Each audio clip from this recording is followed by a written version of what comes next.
نحمده ونصلي على رسوله الكريم اما بعد فاعوذ باللہ من الشیطان الرجیم بسم اللہ الرحمن الرحیم۔ برما کے مسلمانوں پر ظلم اور ہماری ذمہ داریاں۔ سرکار دو عالم صلی اللہ علیہ وسلم کا ارشاد مبارک ہے، سارے اہل ایمان ایک انسان کی طرح ہیں، اگر اس شخص کو آنکھ میں درد ہو تو پورا جسم درد میں مبتلا ہو جاتا ہے، اسی طرح ایک مومن کو تکلیف پہنچے تمام اہل ایمان کو درد محسوس ہوتا ہے۔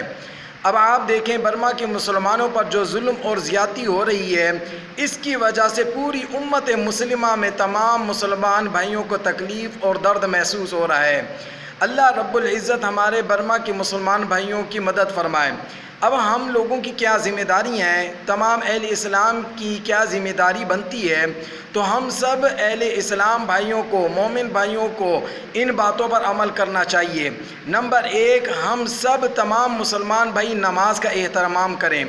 سرکار دو عالم صلی اللہ علیہ وآلہ وسلم کے بارے میں احادیث مبارکہ میں موجود ہے کہ آپ صلی اللہ علیہ وآلہ وسلم کو جب بھی کوئی مشکل پیش آتی تو فوراً نماز کی طرف متوجہ ہوتے، اور دوسری ذمہ داری ہم پر یہ لاگو ہوتی ہے کہ ہم اپنے بھائیوں اور ہم سب امت مسلمہ توبہ اور استغفار کی طرف توجہ دیں اور اس ورد کو کثرت سے پڑھیں، لا الہ الا انت سبحانک انی کنت من الظالمین۔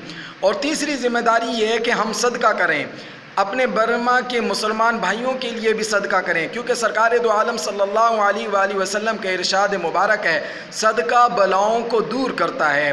اور چوتھی ہماری ذمہ داری یہ ہے کہ ہم اپنے بھائیوں کو دعاؤں میں یاد رکھیں، کیونکہ سرکار دو عالم صلی اللہ علیہ وسلم کا ارشاد مبارک ہے، دعا مومن کا ہتھیار ہے۔